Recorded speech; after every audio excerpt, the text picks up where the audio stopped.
Hello, नमस्कार मित्रांनो. मी इथे गोंदवले महाराजांचा मठ आहे, त्या मठात आहे. आणि इथे आता संध्याकाळ झाली आहे. संध्याकाळची 7 झालेली मला वाटतं.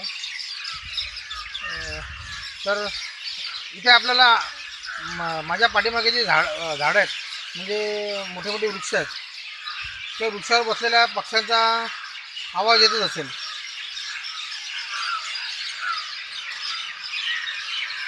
जसा संध्याकाळी सूर्य मावळला त्यानंतर या पक्ष्यांचा आवाज सुरुवात झाला, चिवचिवाट सुरुवात झाला.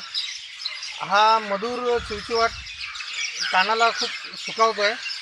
पण मला दुःख या गोष्टीचं वाटतं आहे की असाच चिवचिवाट डोंबिवलीमधील पूर्वेला रामनगर येथील स्वामी समर्थांचा जो मठ आहे, त्या मठाबाहेरील 3 झाडांवरती सुद्धा काही वर्षापूर्वी ऐकायला यायचा. परंतु प्रशासनाने काही कारण नसताना ती जवळजवळ 100 वर्षापूर्वीची वृक्ष कापून काढली. त्यावेळेला आम्ही ती कापून याकरिता आंदोलनसुद्धा केलं होतं, परंतु तेवढं काय आम्ही यशस्वी झालं नाही.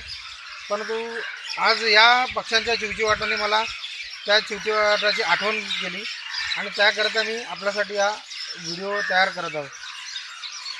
कारण या पक्ष्यांच्या चिवचिवाटाला आपण मुकलो आहोत, पण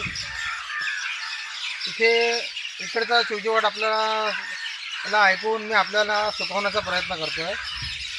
धन्यवाद.